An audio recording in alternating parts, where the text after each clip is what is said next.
session underway. Our regular scheduled council meeting will begin at 6:30 following this work session. We have most of our department heads here. We'll start with Stacy. You have anything? Allison? No, sir, not tonight. Kelly? I shared a new website with the council. I sent an email out from Walmart, but I wanted to share the website with the public. It is earnlocalkeeplocal.com, and the purpose of the website is to help educate on the problem of simplified seller's use tax. The website says, many don't realize how SSUT is quietly reducing funding to our schools, law enforcement, fire departments, roads, and economic development. I went to a meeting and Calera was identified as one of 50 cities that have been significantly impacted by simplified seller's use tax. And we are definitely seeing that in our sales tax revenues. For example, just this month, our sales tax revenue for April 2025 is $63,000 less than April 2024. And that number, with it being $63,000 down, we actually received a significant amount of sales tax from the construction materials on the hotel. So we're down $63,000, but we would be down a lot more if it wasn't for the construction going on at the hotel. So we're definitely seeing the impact of this sales tax decline. And just to kind of quickly go over, to me, the best way to sum the problem up is if a business is let into simplified sellers, they pay a flat 8% to the state, and it's divvied out by population. It was meant for online businesses, but businesses such as Kroger Delivery has been allowed in. So I gave the example last meeting, but I just think it sums it up the best. If someone spends $300 in groceries at Save More, the city receives $16. If they spend $300 in groceries with Kroger Online Delivery, the city receives 2.5 cents. And so that's what's really hurting our sales tax base. So this website, I just encourage the public, it's Earn Local, Keep Local, and it outlines the problem, and it just, it really drives home that we need to shop local, the importance of shopping local standing businesses. That's all that I have. Okay. Brad? I was going to let the council know that I was able to follow up with the attorney for the Kensington proposed land purchase, and we both, after talking with them, I made it pretty clear that it wasn't I understood that the council not entered into any sort of binding agreements or really given any sort of real direction as far as specifically what sort of covenants might have to go along with this. So where we left it off was that I asked him that I would put it to the council just to confirm what sort of discussions, covenants that y'all would like to see in any sort of an offer for the property. And the other question is compensation, because one of the things that they've done is they proposed $10 for the purchase of that. And I just wanted to know if that was something that had been discussed or outlined previously. I just wasn't a part of some of those conversations last year, so I just wanted to maybe get a little direction from you, Mayor, and if there's any comments from council as far as how I need to maybe kind of massage that so that they can bring a solid offer to you to vote up or down as far as how to proceed with that property. Because I know last council meeting, Councilperson Morgan had a suggestion that the storm shelter be carved out or placed on part of this, and that might be something that we could do where we basically place it there, but work out some sort of transfer for the rest of the property. So there's a lot of ways to skin this cat. So I just want to make sure that I have work with y'all as far as the proper direction to make sure that I think the next stage will be for them to resubmit something, but they're not going to offer a bunch of covenants and restrictions to the property. I'll need to make sure that I've got some direction from you, Mayor, and the council as far as how y'all would like to see that move forward. We can go ahead and talk about it since it's our work session. Sure. Basically what I always envisioned was to show us a plan. They said they had a plan for, at one time, what they wanted to do with that. I've never seen the plan. Okay. Therefore, I think they would have to show us what the wish was, what the plan is that they want to do. They told us they would do community, their community, their neighborhood. Okay, that makes a lot of maybe sense. a playground, whatever they're doing. Right, they also included, in the communication when, the president was here, the HOA, that they were planning to put storm shelters there. That was included in her presentation. And, the developers, left them holding the bag, so to speak, so they didn't have any amenities as were, that was supposed to be included in their, development. And that is why she was requesting that. Also, we did offer to, allow them to have that property in 2020, October, for $10. I know that was discussed. That was Right. discussed, nobody made any concrete decision. Understand. Obviously, and I never heard back from them until we resurfaced, but So they need to show this council a plan. So maybe the next step for them to be to attach the plan along with some sort of proposed resolution that says the covenant is to for the property to be used for this purpose in this manner, etc., as opposed to us putting together a 20-point covenant list of things that it can and can't be used for. So that sounds the most productive way to go about it. And then, of course, if they bring something in that y'all don't like, we can discuss and massage and bring it back. But there's a lot of, like I said, there's a lot of ways to skin the cat. So I just want to make sure that I was moving the ball forward in a manner in which y'all thought was productive to get that finally put away. I think just some type of sketch of what they can see. They don't have to go through a huge ordeal or a huge expense to come up with some kind of drawing. They could give us a conceptual idea for what they want to build on the property, and we can make that a part of their commitment to receiving the property. If there is an acre that we need to keep, we can decide at some point. I think a lot of the 18 acres, it's roughly 18 acres, I think a lot of that involved a creek, because they mentioned that they could put walking trails along the creek. So obviously, if we're keeping an acre for building on, the acre needs to be out of a floodway. And that's my next question, was there any discussion of the city doing sort of preparation or grading or anything as far as any portion of this property? Because obviously we couldn't do anything once it was transferred, but we do have the ability to do this once it remains with us. So I was just making sure there wasn't any alterations or anything that anyone was expecting prior to any sort of conveyance for whatever plan they might submit. Not from this council or from myself, there's been no commitment to doing any kind of excavation or grading, building or anything. Well, that's very helpful. I told the attorney, talked with him today, that I would follow up with him in the morning after having some feedback from talking with the council. So I'll reach out to him and see if we can get him to submit something that y'all can take a look at here very shortly. And also, one of the things, and what I'm also referring to, is that the Park and Rec Board, that was upon their recommendation as well. The property wasn't just for a storm shelter, but it is for, it can be used for, if they come in and say they may not put a park in for the next 20 years, maybe the city wants to put something up on that end of town. So that's the reason behind not getting all the property, but having enough to do what is needed in case the city wanted to put something there. Was there any specific recommendation or anything discussed with the Park and Rec Board as far as an amount of acreage that y'all think might be necessary for the shelter? Yes, it was 5 acres. Okay. All right, thank you. That's very helpful. Gives me some parameters to kind of work with the attorney. Yes, sir. Thank you. Again, somebody needs to look at the floodway. 5 acres would obviously need to be usable property for building that type of structure. But other than that, Mayor, we did I was able to submit a revised CSX drainage agreement back to CSX. So ball's in their court. I think they had pretty much conceded to everything. So I had sent it with the hopes that maybe it's something we could get placed on the next council meeting.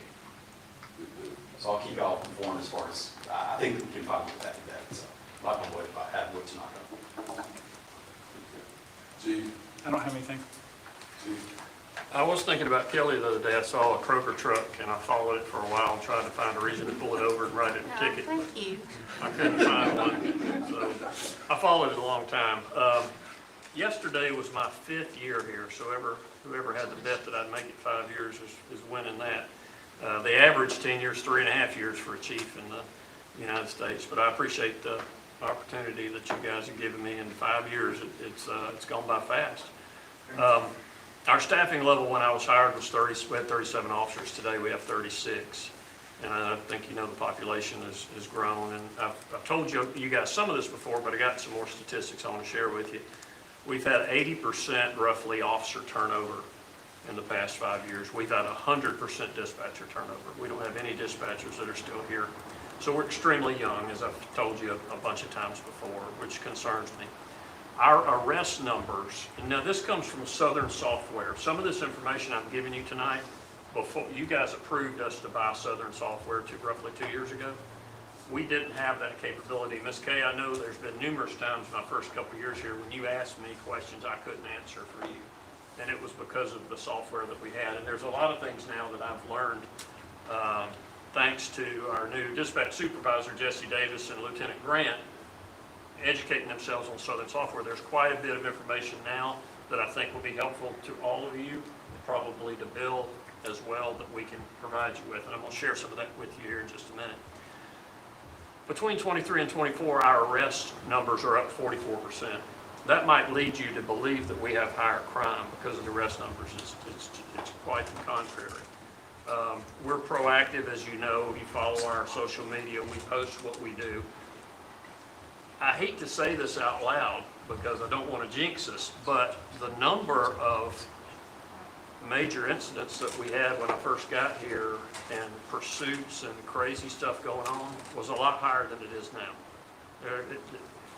And I hope it stays that way. I mean, it may change tomorrow because I've said that, but I honestly believe that the transparency and us publicizing what we're doing, also us eliciting the help and support of the citizens by stating that their help is getting criminals off the street. I think that's had a lot to do with it. But the 44% increase in arrest, a lot of that is proactive. We are going out and we are actively targeting drug trafficking houses. We've hit 4 recently and we're taking them out. We're going after criminals proactively with our tag reader cameras. We're doing a lot of things that a lot of departments don't do. And it may appear, I know some people on social media think that we're having a higher crime rate, and I see some of the comments they make sometimes. We've had 4 murders in the last 5 years, and all 4 were domestic. Comparing us with cities around us that are much higher crime, this doesn't make any sense. I'm proud that the arrest numbers have gone up. We had 30 new criminal investigative division cases in April. We have 3 detectives. That's 30 new cases in 1 month, 3 detectives. That's a heavy workload for those 3, but they do a phenomenal job. I've already told you about the additional work that we've undertaken with the sex traffickers, which has already proven to be helpful. We've gotten a few that have left. We've arrested some, and we've at least gotten word to all of them because we're visiting them personally that we've got our eye on them and they are going to comply with the law. There's 2 recent incidents that happened since our last city council meeting I want to share with you that do concern me though. Since the last city council meeting, we had one evening where we had a suicidal man with a gun call. We had 2 officers on duty, a third was on duty but light duty and unable to respond because of an injury. So we had 2 officers on duty. Call was suicidal man with a gun. So those 2 officers responded. We had 2 other officers that had worked a 12-hour shift and they had worked a 4-hour overtime traffic shift. So they had worked 16 hours. Those 2 officers responded as well after working 16 hours to assist with the suicidal man with the gun call. While our officers were on that call, a second call came in involving a child in danger and we had no one to send. It turned out that it was not a tragedy. It was a situation that could be resolved later, but it's not always going to be the case. We had nobody available to send on that particular occasion. We had another situation since the last city council meeting where we had 4 officers on duty on a shift. We had a 5-car accident on the interstate that was blocking the road. Call the troopers. It can take a long time for the troopers to get there. That's pretty routine. So it's hours until they get there. Same time, we get a disorderly person call. Now, a 5-car accident needs 2 cars to respond. We were only able to send 1. Disorderly person, we typically send 2 cars or 2 officers. We could only send 1. We had a vehicle on fire on the interstate. We respond with the fire department to that. We had a disabled vehicle blocking the interstate in one of the areas where they're working, and they got the Jersey barriers.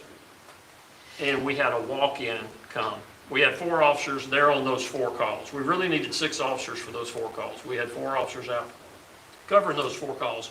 We had a walk-in in the department of a child in danger. Before we could get somebody back to deal with that lady that came in, she left. And we don't know what the situation was.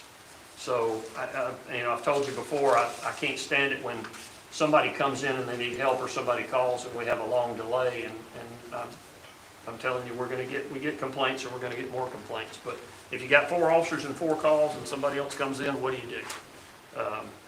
We could, and we have called neighboring agencies, but that's quite a delay. We respond to help neighboring agencies, and they do respond to help us, but that's not timely. That's not a timely response.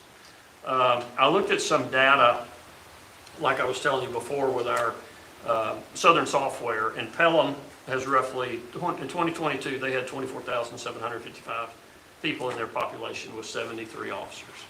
I don't know what our population was in 2022. I honestly don't know exactly, but we have less than half the number of officers. Domestic violence calls, we get 222, or got 222 last year. Pelham got 62. Fire assist calls, we had 332, Pelham had 311. Those are calls where the fire department goes out and we go out to assist them. So we had a higher number of fire assist calls. Traffic accidents between the city of Pelham and the city of Calera are pretty close to the same. There's not a statistical difference.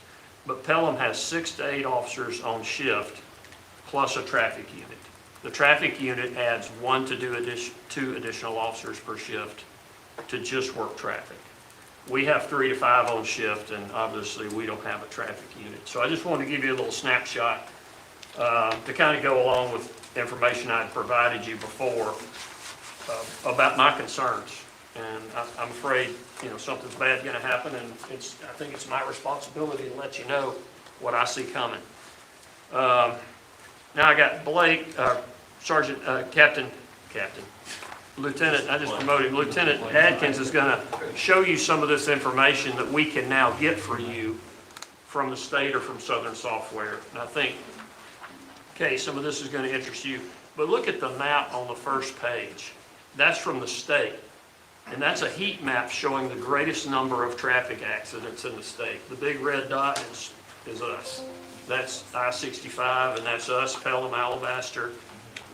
We're by far the most traffic accidents of anywhere else in the state, as you can see by the state map in 2024. 916 accidents in Calera in 2024. The next map is from our own software. This is our own heat map, 2024 accidents with no injuries. Now this is how the accidents are called into our dispatch and how dispatch codes them. But you can see the red, the more red it is, the more accidents we've had in those particular areas. We can go back in there and get you these numbers if you need the specific numbers on any of these areas. We just thought the heat map showing the hotspot areas would be good for you to look at just at a glance. The second page is accidents with injuries, and you can see the hotspots for accidents with injuries in Calera. And the third page are accidents with unknown injuries. That's when dispatch gets a call and the caller doesn't know if they're injuries or not. Now, this is, like I said, our dispatch data. We can go back and dig into what actually happened in the accident and get different statistics. But this data that I'm giving you tonight is how the accidents were called into us. And I think, Ms. Kay, you've asked for some of this type of data over the years, and I believe that now we have the ability to provide you with this. And like I said before, I didn't know how to do it. Our new dispatch supervisor, Jesse Davis, and Lieutenant Grant, who's a whiz, with techno stuff. They figured this out. It took them a little while, but we have that capability now. And I just wanted you all to know that that's something we can do for you. That's all I got. All right, Sue? Just that flag and tackle football registration is open till the middle of July, and cheerleading is open till the end of June. You know, anybody wants to sign up? Bill? I don't think I have anything. Reggie? I don't have anything, sir. James? Just wanted to show one thing we added to the website today is a link on the front page, and that's for election information. We've had a lot of people call and ask about where they can find information on either voting as a citizen or running as a candidate. So Connie's put all that information together, and it's right here on the front page, and it takes you to the page that has all kinds of information about anything that someone running for office would need, along with anybody that is just wanting to find out how they can vote in the election. That's good information. Thank you for sharing that. All right, Kate? Thank you. First off, I'm needing to find out what the status is of the proposed railroad bridge crossing on 18th Street. The trains stopping on the tracks, crossing County Road 25 at peak times continue to be a problem and a safety issue. So do we have any status updates on that? Yep. The environmental part of it, I think they're wrapping up the environmental part of it, I believe. And Kelly, keep me straight. I believe what he said on the last meeting is that he'll be sending over the final findings on the NEPA part. We're still in pre-award, so we're not fully funded, for the grant. We're still in pre-award, but and I think in working, our consultant working with EPA, it appears that the environmental part is going pretty good. Keep your fingers crossed, And Kelly, I think we agreed that we were going to go ahead and do a public, part of it is a public hearing, kind of a public, help me with the wording, Kelly, if you remember, public notification on the, the bridge and impacts and things like that. I think we agreed to go ahead, and I thought it'd be a good idea to go ahead and do that, as that's something EPA is wanting us to do as we move forward, but. Right, as soon as we hear, it has been turned over to legal, so we think we're very close to being awarded. So as soon as it's awarded, I think, as soon as the award is announced, we'll hold a public interest meeting. And I think FRA just requires, in case there was a huge outcry of people not wanting it, I can't imagine there's many people that would not want it. But anyway, I think as soon as we hear from the legal, and so it is moving along. We were concerned with everything happening in the federal government that it would be slowed down, but it seems to be moving forward, so that's encouraging. Okay, thank you. Also, Attorney Kilgore, do you have a status of the railroad easement downtown? Yes, ma'am. Now, that was something that I think I had, Jackie been nice enough to take the easement. She was going to coordinate signatures with the owners. We had changed the language. I think it's been about 2 weeks, but I think the instruction that I asked Jackie was once the owners who had the easement done to submit it to Connie. So I kind of took myself out, so I don't know if the clerk had received anything from the owners as far as the easement. I'll be happy to follow up with Jackie and find out where that's at to make sure that we're moving forward. But they got the easement, they just need to execute now. Okay, well, would you give us the update at our next meeting? Yes, ma'am. Thank you. Also, for Main Street, Ms. D, could you give us an update on the upcoming wrestling event and how tickets can be purchased?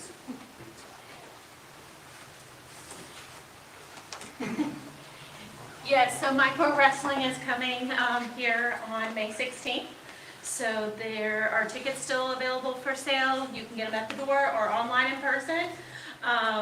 for that, you can go to the Calera Main Street Facebook page, website, there's links there, and it's directly through the micro wrestling organization. Okay. So it'll be a lot of fun. They're excited. I spoke to their promoter recently. They've got a great show planned for us here in Calera. Well, I'm hoping we have good weather so everyone can come out and enjoy. Yeah, and this is a professional team. They've been on the Discover Channel, as well as they're in Pigeon Forge. So this is a professional group that's coming out to perform right here in Calera. All right. Well, thank you. We look forward to it. That's all I have. Thank you. Debbie? Yes, Chief Hodge, do we have a roof? Not quite finished yet. What's taking it so long? I don't know, they're sending 2 people at a time, and it's just slow going. I mean, is it, I'm assuming it's still leaking in there? Well, I mean, yeah, it's the parts they hadn't repaired yet, yes. I talked to them today, I'm sorry. I think they're gonna finish up tomorrow, from what I understand, what they were saying. They may finish up tomorrow with that. Okay. Yeah, you can look and see, it's just a couple sections at the end that they haven't done yet. So the majority of it is done. It's just dragging out a long time, this 8 weeks? Yeah, they've told us they're gonna send full crews, and they've never sent but 2 at a time. And they're not piecemealing it, they're fixing it, right? They're putting a new roof on, yeah. They said that if we'd gotten to it in the past, we could have probably just replaced the screws with new, with the rubber seal on them, and then they said there had been some attempts at Flex Seal, a different thing that didn't work in the past. Okay, this is to the department head and to the mayor. Do we know if we have any other building that belongs to the city that is leaking, has a leaky roof? Do we know that? Everything else good? We've got some issues at Station 1, but we had storm damage also, so we just received an estimate from the insurance company today. I know that several buildings have been looked at with that most recent round of storms. Then one of our buildings, the old white building downtown, so we've been trying to. Is it gonna take that long to get these other buildings fixed? Or do we know? That's a roof replacement on the CID building. What about the property line? What are we gonna do that? Robert's been talking to a couple of different contractors, so, the question there with the White Cosby building is, it's got wooden infrastructure, wooden structure that would be holding that sheet metal on if we replaced it like it was. The insurance company did offer a small settlement on for the repair. But the question I have, and Robert's trying to figure out, is do we want to put something a little more substantial? If you go put a roof on it, then we're in the process trying to find a developer to take the building. I hate spending money and then tearing it off and getting a complete new roof on it. So we're trying to weigh our options. We're trying to get some pricing on putting a substantial roof on it. I don't know if that's something that we will want to do, but I don't have all the pricing yet. But do we have it secure so the water's not running in it now? The whole roof, the thing poured water in it Yeah. from day one. It's not secure. You can't take a tarp, but it's a real big area. Is it damaging? I know there's some wood in there that we didn't want to get destroyed, so I guess that wood is soaking up the water now. I think I don't know that there was anything in there that was valuable to save, Okay. from a wood standpoint, but it had an old kitchen upstairs. A lot of that stuff was demoed when we had it cleaned out, but there was still some area in there that had a bunch of wooden shelving, like homemade wooden shelving in it. I don't know the extent of any of the Okay. stuff. I don't think we're trying to save anything in I there. just didn't know if the flooring was any deep wood that needed to be reserved. It's been rotten Okay. for a long time. It's not the first roof leak. Every bit of the roof leak Okay. from the time of building. Okay, so the next question I have is to Chief Heitch again. Chief, what's the biggest problem that's causing the dispatch turnover, as far as losing dispatchers? They've pretty much all gone to other jobs, higher paying jobs. We lost some to 911 dispatch. We've lost two, I think, to 911 dispatch. One went to the power company, making more money. And the last one, our supervisor, Amber, she had a master's degree and got a job in counseling. She had a master's degree in counseling. So just various avenues, but it's pretty much, none of them would tell you. We've actually had some that have left that had some interest in coming back, but it's primarily financial. So it is financial? Yeah. So Chief Kendrick, Chief Heitch did a pay study. Did the fire department do one as well? No, we did not. We track those numbers as well, though. So are we comparable? Is what our guys making comparable to some of our other neighboring cities? Our as far as the surrounding area, the departments we compete against, we're on the lower end of that.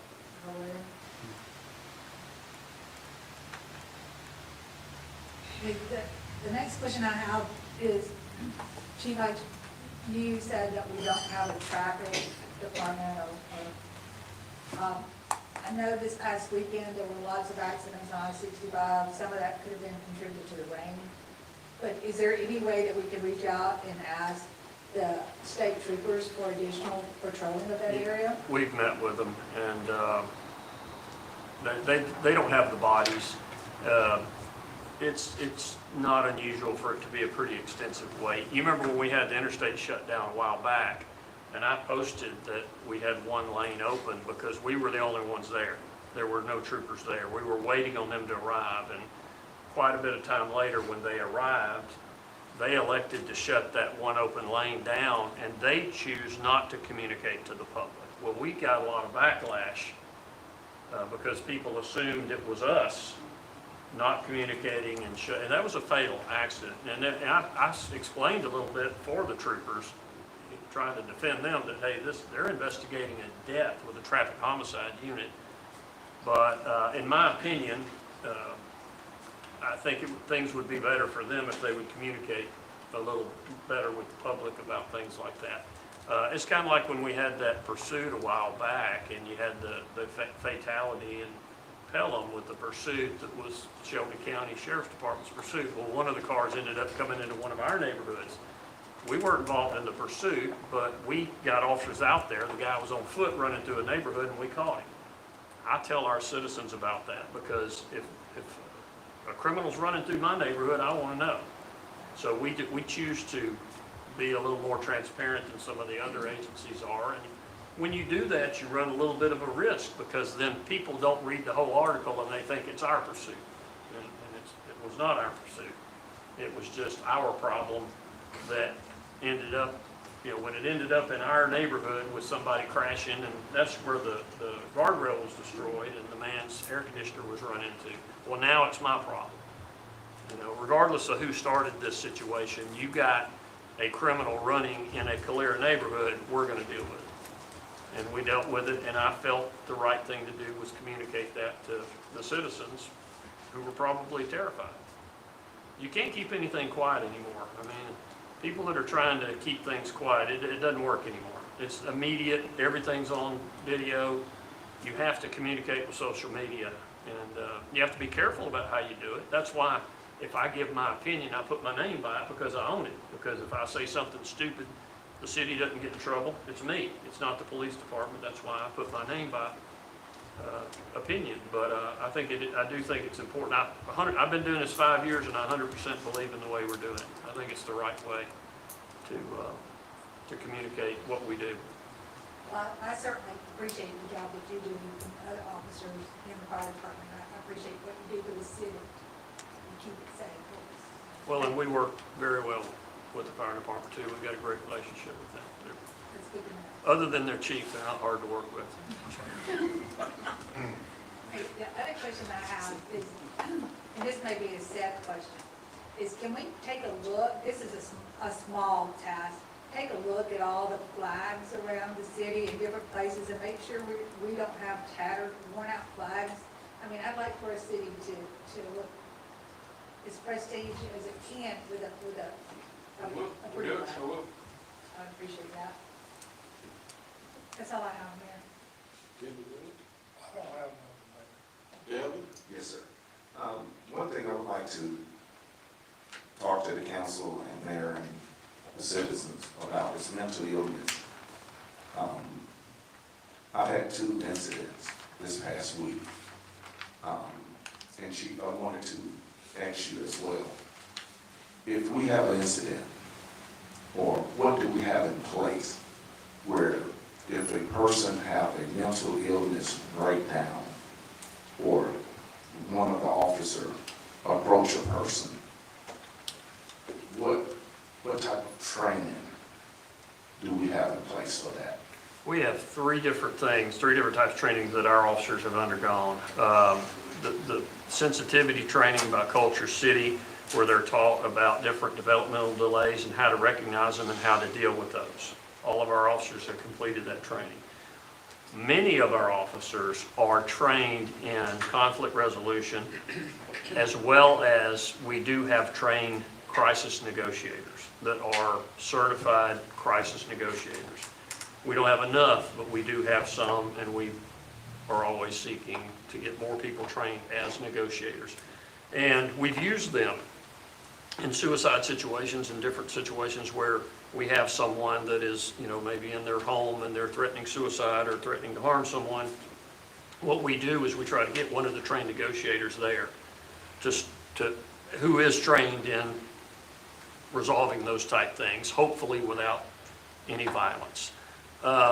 We also have individuals that are trained as mental health coaches. We have some certified mental health coaches. That's something that we undertook after learning about that through the CASE program with Corporal Brand giving us some information on, actually an officer with Shelby County who is now retired, Cody Sumners, has really taken it upon himself to be at the forefront of mental health advocacy and mental health training. He has been an immense help to us, and he came over and we hosted mental health coach training. So we've got that training for many of our officers, not all. With that being said, that's not adequate for dealing with somebody in a mental health crisis. And also our officers often can't tell the difference in a developmental issue, a mental health crisis, or a drug issue. And sometimes you can have all 3. So I'm really happy, and I posted this the other day, that we now have a mental health officer in Shelby County.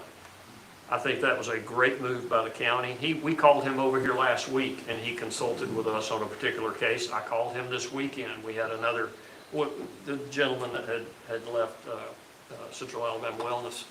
I consulted with our mental health officer. He will come and respond with us. So it's only one guy. But let me tell you, when we call him, he's come.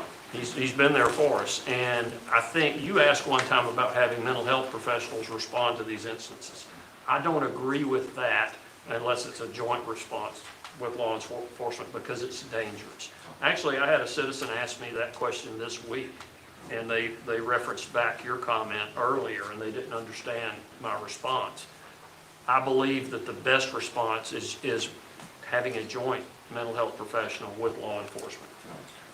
The hope the county has is to have a mental health unit. Right now they have one person who's excellent, but they're working toward that. So there are a lot of people that share the concerns that you have.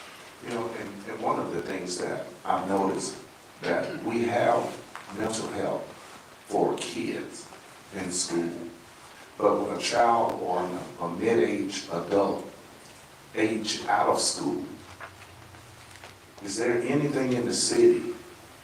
Is there anything we can do as city officials to help in this area? Because it's real and it's serious. We partner with Central Alabama Wellness. I spoke with them this weekend, and that's an adult facility as well, and they're here in Calera.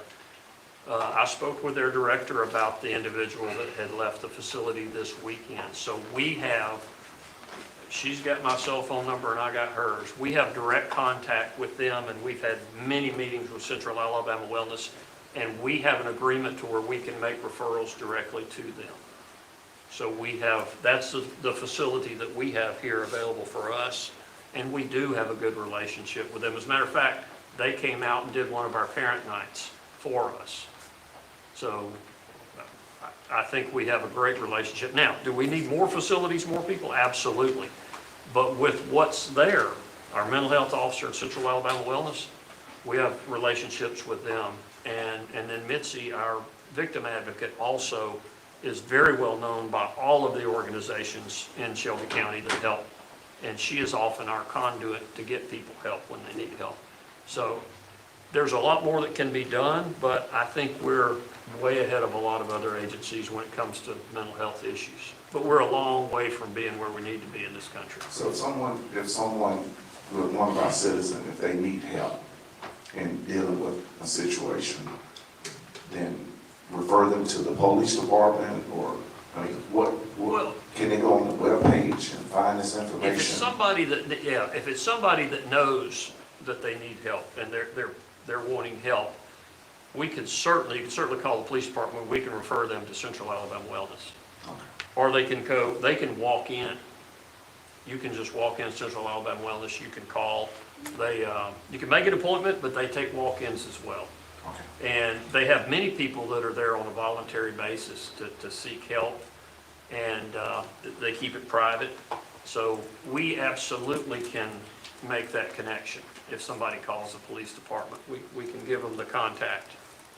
We're on a first name basis with those folks down there. We go down there and help them too when they have a problem at their facility. So we're there, we respond to it's here in Calera, so we respond there and help them when they have a crisis with one of their patients. So we're very familiar with them and perfectly willing to make referrals to them for anyone. Yes. All right. That's all I have. Dennis? I know our time is up now for our council. I would just like to make just one thing back to what Kelly talked about on that SSUT. I wish we could, I would like for us to think about that, some ideas, maybe Kelly, or something you may can recommend, that how we could drive home that point on that. And I think that's very important. I know we may advertise that and put that on our website, but if we can really get all the citizens in our communities to really start thinking about that. I know they drive at home, walk, you talked about walking, I've seen that to you. And I know they do a lot of that over there. And if we can find ways to drive home that point to the citizens of this community as well, I think it would be very helpful to make people become mindful of what and where we're spending and how it really affects our community. And, from the council as well, we could come up with some ideas that we can all share, other than just advertising it on our website, to make sure to get into every ear of every citizen in this community. And I think it would could make a difference. Shop local, buy local. That's what we need to put out there, James. Try to help educate and share the information with all avenues that we have, social media and everything. It's important to shop local. Would you mind looking on that? Yes.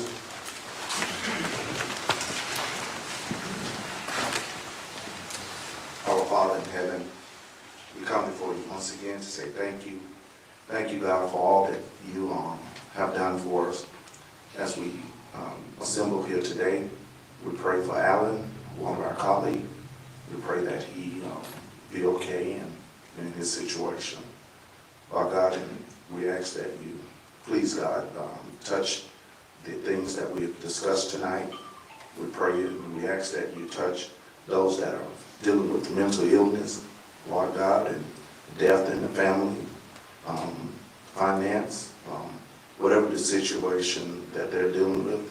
We know that you are God and you God by yourself, and you can do all things but fail. We pray and we turn it over, we give it to you, we trust in you, And we ask that you guide this meeting, Lord God, and we pray that you protect the citizens of Calera. We pray for our fire and protection and police officers and all the employees that have a hand in their work here within the city to make it as great as it is. So Lord God, we give it all back to you, and we trust that you will take care of every situation. In Jesus' name we pray. Amen. Amen. Pledge allegiance To the flag of the United States of America, and to the republic for which stands, one nation, under God, indivisible, with liberty and justice for all.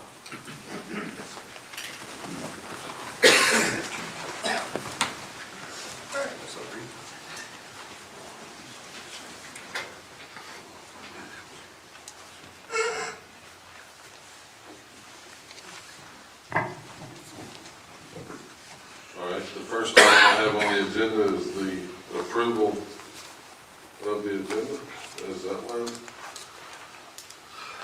I'll make the motion for approval of the agenda. Got a motion? Second. Got a second, all in favor, say aye. Aye. Now I need to make a motion for the approval of the minutes from our regular meeting and our work session on April 21st as outlined. I'll make the motion, we'll approve. I'll second. Got a motion and a second, all in favor, say aye. Aye. I'm going to start with just a special moment here. Stacy, I know that you worked hard on this to give me some information, but just want to take a moment, and it's a moment of appreciation, it's recognition for our city clerk. We have a proclamation here that states that this is statewide and national. The week of May 4th through May 10th be declared municipal clerk month. And we want to proclaim that Connie has done a great job here in Calera. She served us for a long time. How many years have you served the city as clerk? It's clerk since 8, maybe in the 7, I've been on 4 since 1998.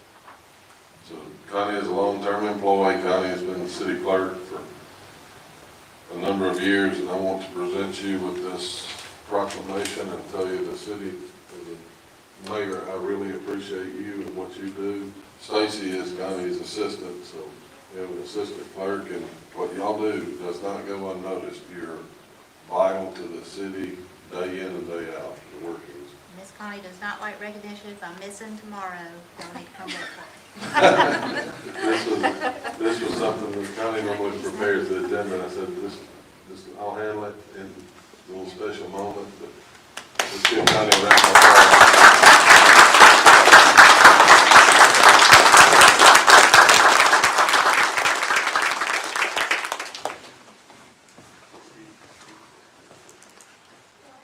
She don't want to give us Steve.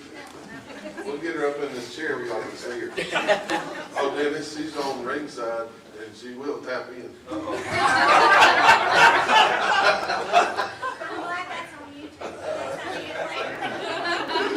Lord, I'm gonna get slapped up here. Anyway, let's be serious and move on.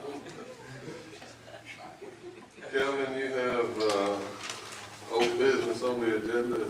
Did you want to talk about the form of government? Yes. Our attorney,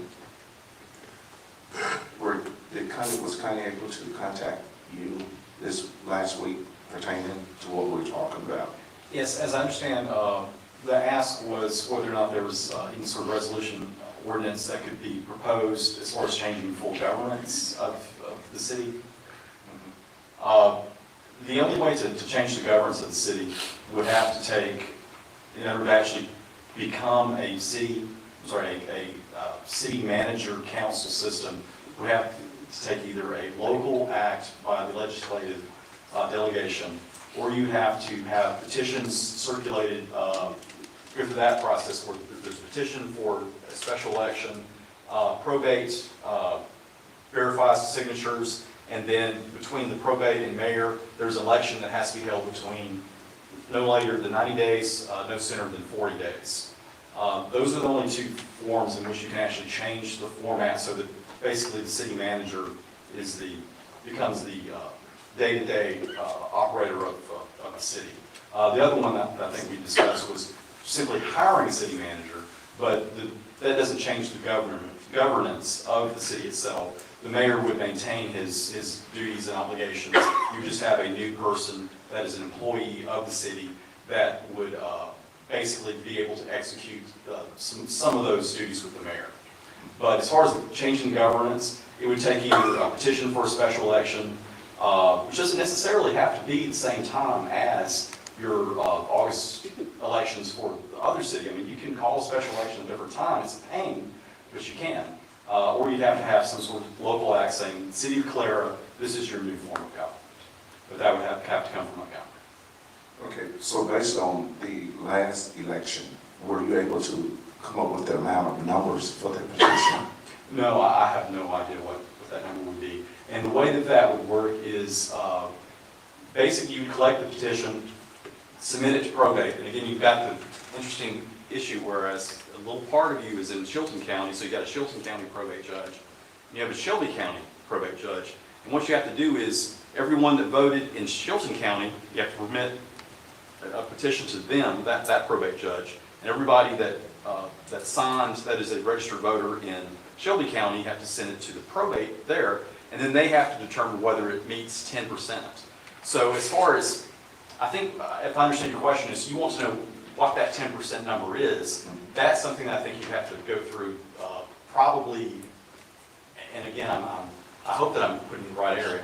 Your board of registrars, as far as Shelby County, whomever would have that number, or I don't know if the clerk has that number as far as who might have voted, but the official number would come from one of those officials that was basically charged with actually counting it and certifying the election. So that's when you get your actual number, and then 10% of whoever voted in the last city election. That's the threshold for what petitions have to be. I do not know what that number is, and I'm not 100% sure who you'd go to get that number. That's just me here on the spot trying to. We have the number of the people who vote, because we can't as the election, so you can add that up and see how many people voted. But the people who voted is turned back into board of registrars. That's not Leslie's name.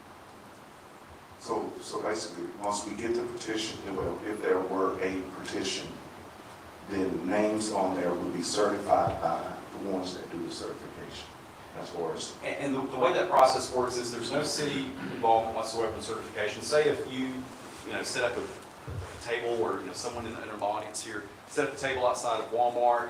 I'm oversimplifying, of course. And voila, we've got all the signatures. Next step would be to go to the probate judge, and the probate judge has to actually verify this person is a registered voter in their county, and they'd also have to make sure that they don't have Mickey Mouse, signing it 50 times. And then if there's anybody that's not a registered voter, their name would be struck. They can't verify their name if it's a made-up name. And then they have 10 days from receiving that petition in order to verify that petition, say, here's the number of voters that have turned in on this petition. And then they would probably have to work in conjunction with Chilton and Shelby. I did that when I was in Madison County, but they do, usually the judges can work together. Then once you have those verified, 10-day deadline under the statute for them to give notice to the mayor, and then the mayor, it's up to the mayor to determine when the election is going to be. If the mayor does not set an election with another 10 days, obligation goes back to the probate judge. The probate judge can unilaterally set that date. But it has to be no more than 90 days from certification of the probate and no less than 40. So that's the time frames you have. I know I just threw a lot of information at you, but I had a timeline that I attached in an email a couple of weeks ago that should kind of bullet point, give you that very same outline. So I hope that answers the question. So do you play a role in any of this? as being in the city? There's one very important portion of this, and that is if you have the petition and you're going to move to a manager-council system, then you have to decide, you as a council, as to whether you're going to be a 4-seat or a 6-seat council. And that's the only thing that's really left in the council's purview, is this can be completely run by a grassroots organization, submitted to the probate. Mayor just sets the election, but when it comes to deciding 4 or 6, this council would have to be able to make that decision. So that's the only resolution that you would have any sort of input over. But y'all do get to decide that. And then if there was in fact an election, and if it did pass, it would, the system would not come into, the new governing system would not come into effect until the next election. So if you got this done, say, by August 24th, then the next election would come in place. Well, if you did it August 27th or September, then you have to wait until the next election cycle. So that's how that works. It would be prospectively to the next election once you actually have that determination you have your special election, and then it doesn't go into effect until you have your next officers being brought into the next council with the next mayor. So as far as for cost-wise, if all of this were done by or before the end of this term, could that be part of on the ballot?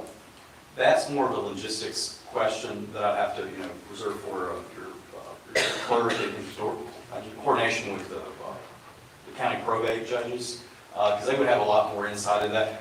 I just would assume that there would be more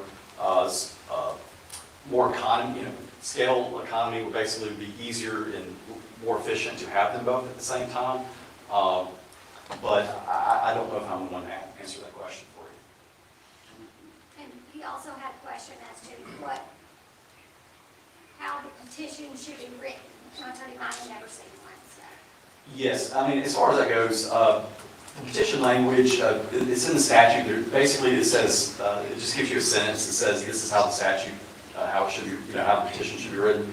And it's just an affirmative yes or no. Basically, just, I'm not giving you verbatim here, but it basically just says, do you, the voters of such and such, want to transition into a manager-council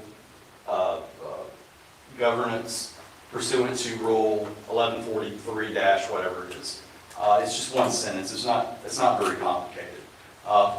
Whomever might want to use the petition might want to reach out to an attorney just to confirm that they have the right terminology.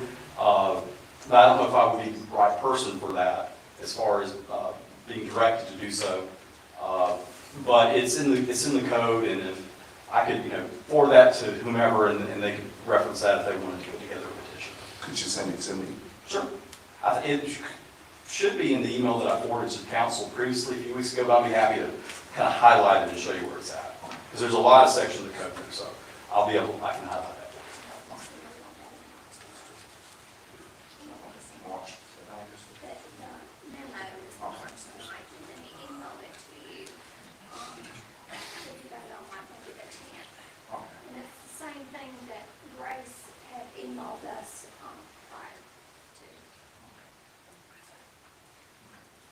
And I know there was a lot of information, but I hope I answered your question. You did.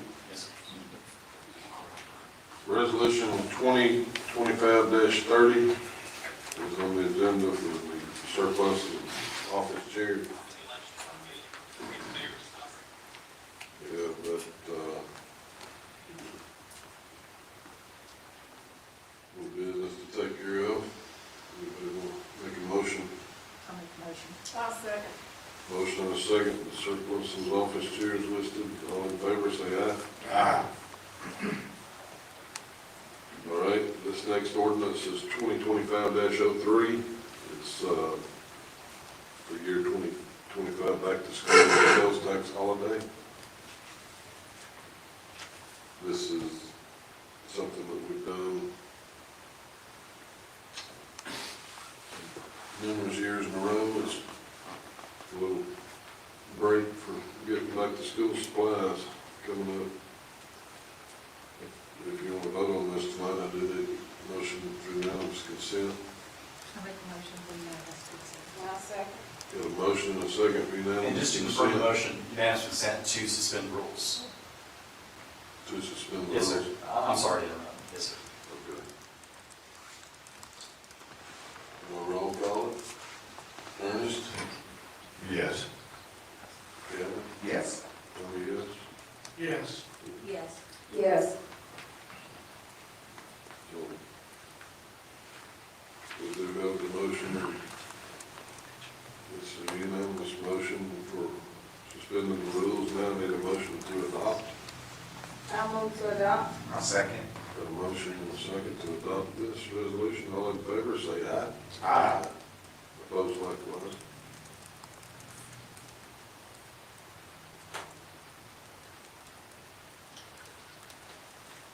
All right, Kevin, you're on the agenda. Yes. I wanted to bring something before the council and you, Mayor, about the key to the city. From my understanding, I don't think we have presented a key to the city to anyone in, I don't know what, since 20 years maybe, or more. Been a long time. Do anybody on the council know when the last time one was given? I went back and looked, I had a box that was shipped here in 2011. Wow, it's been a long time. Well, I was thinking about an individual who have done so much for this city. And there's numerous of people who have done so much that, and it's not so much that this individual would be greater than anyone else, but just thinking of the things, and when I'm downtown, and some of the parents are out there with their kids, and they come to me and they're smiling and they're saying that this is one of the greatest things that they have done, the city leaders have done in the city, for their kids to be able to come downtown in a safe environment, to play and have fun, and to have their birthday parties and things of that nature. And not only just that, when we have the First Fridays events, and to see the community come together and laugh and fun and a safe environment, and they don't have to travel far away. So this individual that I am nominating to receive this prestigious award would be, what do I guess on the merit, do you tell now who the individual is, or do we discuss the key first, or the purpose of the key? I haven't done that, I don't know. Okay, well, we'll have to wrap it out the hat. All right, this person that I'm nominating to receive a key to the city would be Dennis. As far as what he have done and what he have brought to the city, and his leadership over the Main Street Board of Directors. I was there when they first started. I think it was something that was led by Ms. Kay, if I'm not mistaken. I remember that. And the mayor and the council approved it, and there was numerous of things that had to line up for it to take place. But as far as a deserving person, on my behalf, I've worked and served on this board beside Dennis, and I've seen his hard work. I've seen the time that he have been down here, downtown, I'm talking 12 and 13 hours a day to make sure that the things that we are enjoying right now. He was the corporate person. He never jumped out in the front to receive anything, but his hard work and his dedication is just, we are just blessed to be able to have him in his service here in Calera. And if I'm not mistaken, this is just the start of what's to come. So if this individual and anyone's deserved, in my book, in my opinion, would be Dennis. So I hope, in my prayers, is that he continue, and God continue to give him the strength to help this city move forward. So with that to say, I ask this mayor and this council to support me in this nomination for the key to the city, Dennis.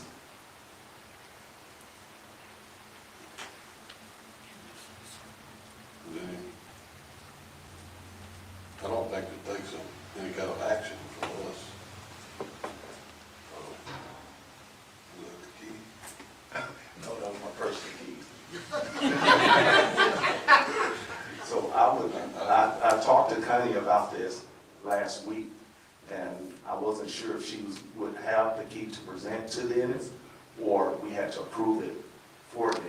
Sure. What the direction I would give is, I think that this is akin to a proclamation in which the mayor himself can unilaterally make a proclamation that would include a key to the city. But the council can also do a resolution that basically doing the same thing. There's no official procedure for a key to the city, but if it's a council action, one council person can't necessarily do it. The mayor can do it by himself with his executive powers. But if the council as a whole wanted to do a key to the city, it probably would take a resolution to do that.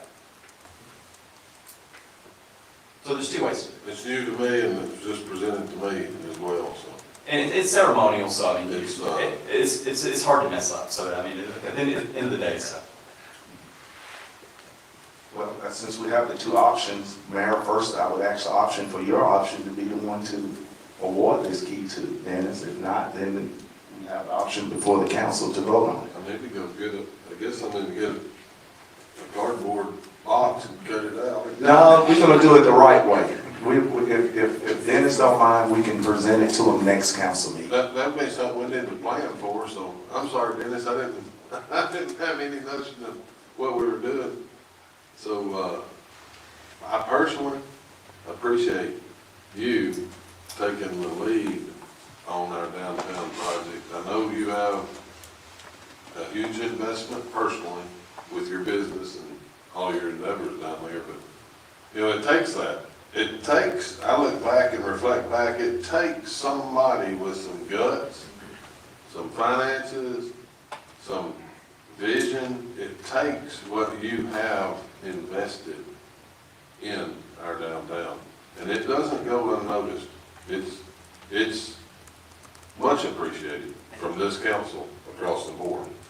But let me get a little homework done, and I'll be a better presenter. This is just right on me.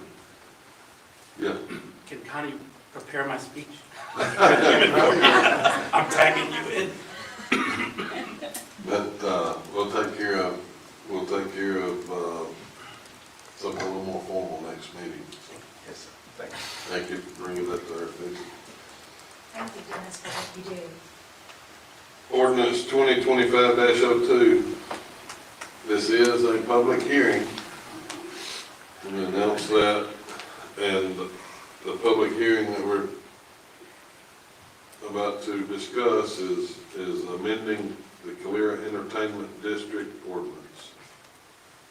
And the amendment to the ordinance would be removing the yearly review on the special entertainment district aspect of having alcohol, being able to go from shop to shop in our downtown area. I know that Councilmember Watts, that's not with us tonight, expressed when we took this ordinance to the floor to have a vote, he expressed that he would like to annually review that. I know that the ordinance has been in place, the district's been in place, the ordinance has been in place for how long now? A couple of years, and I'm not aware of one issue.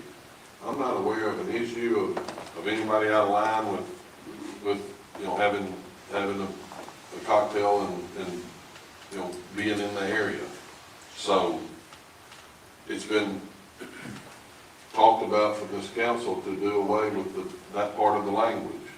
I personally have no problem with it. This council, I think, is ready to vote on that. Is there anybody in the public that wants to make any comments? You can, say you like it or you don't. We need to hear it. Now's the time to come forward. If you do, just state your name and tell us what you don't want the verbiage changed. If not, it looks like we've got the table open to discuss and possibly change that. Council have any comments to make about it? It's the special entertainment district. Mayor, the language has changed, it's just a review per year, is that correct? That's it. And actually, the way that he did the yearly review, he did it in his motion when we adopted. And if you'll see, I highlighted it, and struck through it and then prepared it again. And we actually adopted this one in August the 21st, 2023.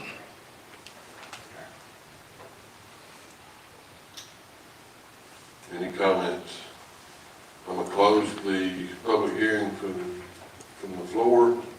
At this time, is the council ready to take it up? And if so, I do need a motion to suspend the rules, Yes. unanimous consent. Yes. I'll make a motion for unanimous consent. To suspend the rules. Second.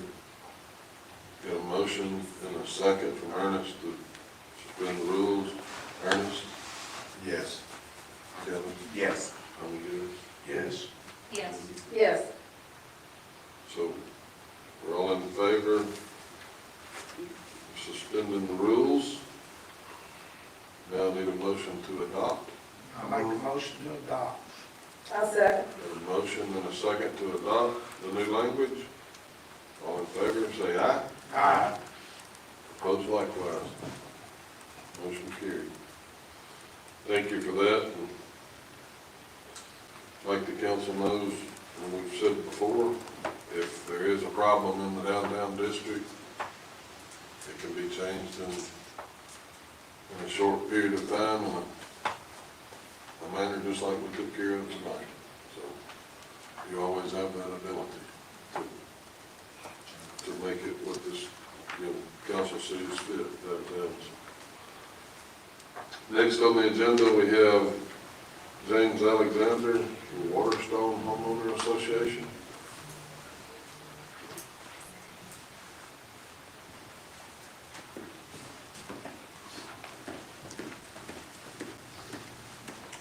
I'm James Alexander. I'm part of the Waterstone community here in Clear. I'm 75 years old. Been a resident here for 13 years in Clear, and I intend to live here the rest of my life. Problem we have is that the Waterstone development was started by McKinsey. Then there was another company that was added in 2008. It was McKinsey and the Waterstone Development, LLC, properly filed. But they had a letter of credit to start the community for over $4 million from a company by the name of Frontier Bank out of Georgia. What that was for, I would assume, is to develop community, water, the sewer, the lines, the streets, all those things to make sure that they were correct. There's basically been 3 developers since that community got started. One was Waterstone Development LLC.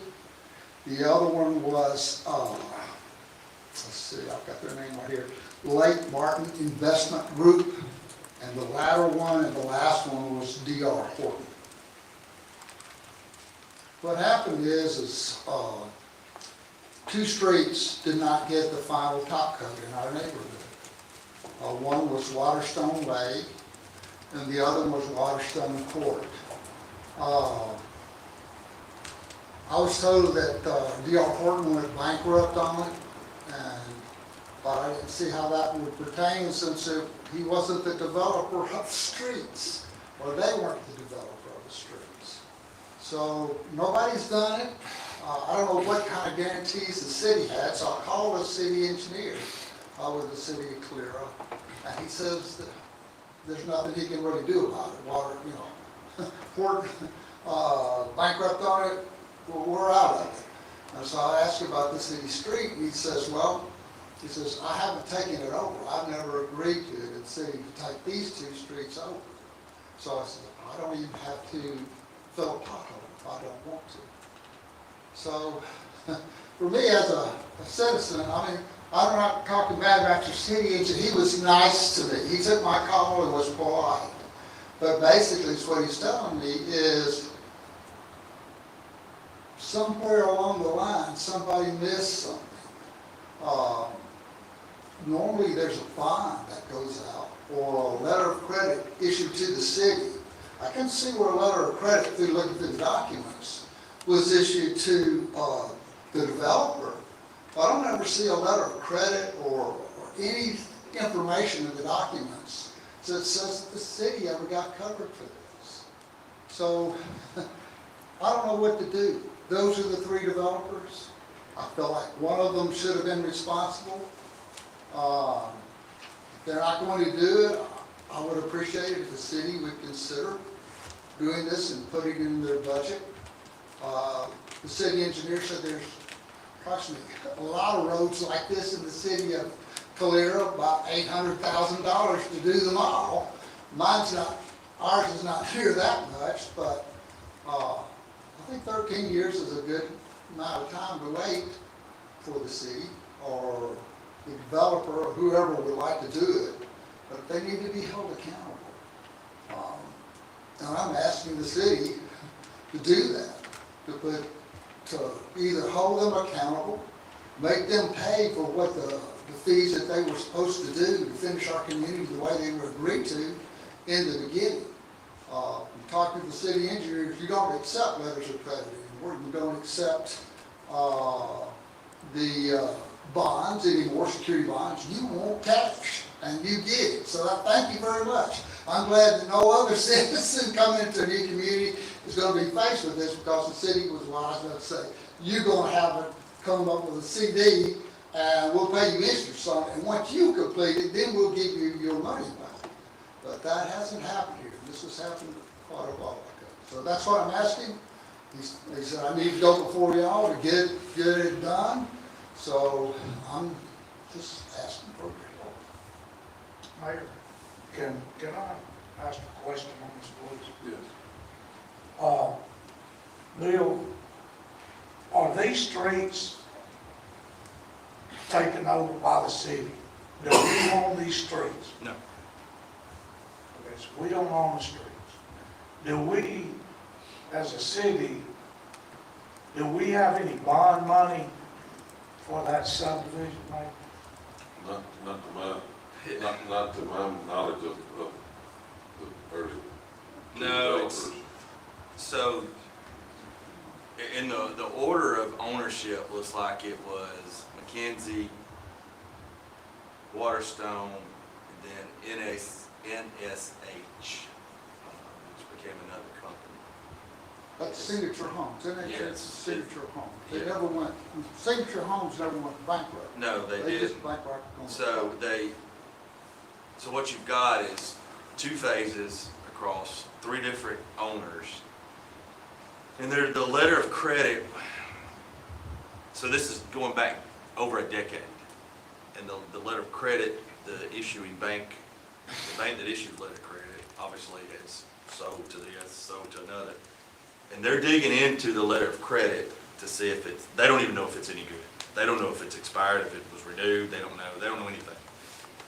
But they're reaching out to us, they're reaching into their files to see if they've got anything that says it's good, not good. My suspicion is it's not good, because I don't have anything in records where it was renewed. So in phase 1, you had a letter of credit, and then you've got a bond, and we don't feel like the letter of credit is probably not good, and don't have a real good feeling that the bond is any good. Now, it's kind of odd, there's a CD out there, but it's for erosion control. And in digging back, it was for some work, some weird work on the detention pond. But that work's done, but nobody ever claimed that money back. It's just been sitting out there. So I've got someone working with the bank to find the original checks. Who gave us, was it Waterstone? Was it Signature? Who gave us the checks? And to notify them of pending work that we would like for them to say, you know, on the first phase of Waterstone Way and Waterstone Court, hey, we're ready for you to make valley gutter repairs, we're ready for you to seal coat it. I've got to find who that is to mail that, to give them notification before we can just say, well, you haven't responded, now we're going to take your CD money. I mean, this, like I said, a lot of this stuff goes back 2010, 2011, 2012. So it goes back several years. So it's not completely lost. Okay. So we're digging, but it's, even if, so that the CD amount, say, you know, $32,000, if it's for Waterstone Court, say, I've got it priced out at $60,000 just to seal it. And that bond's 32. So I think I'm at 60 for Waterstone Court, and I think I'm at like 35 or 40 for the first part of Waterstone Way. So we're right around $100,000, and we've probably got, if it's any good and if it's legitimate, you know, maybe $30,000 worth of money that we could lay claim to. But it's odd that even on Waterstone Way, there's been valley gutter repairs done by somebody. I appreciate that. No, it wasn't us. Oh, what now? Don't thank the city, because I thought the city it was did. somebody that was the thing, is that I find letters where we've, you know, notified the second owner of, hey, we're ready, we've marked up the subdivision, we're ready for you to make repairs, we're ready for you to do this. And then I guess maybe some work was done or not done. But at that time, I don't think they were the actual owner of the development. I think it had passed hands to somebody else again.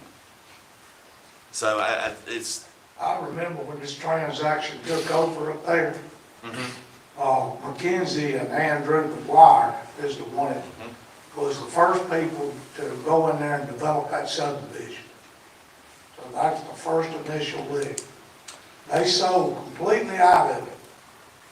They sold every lot they had and walked out.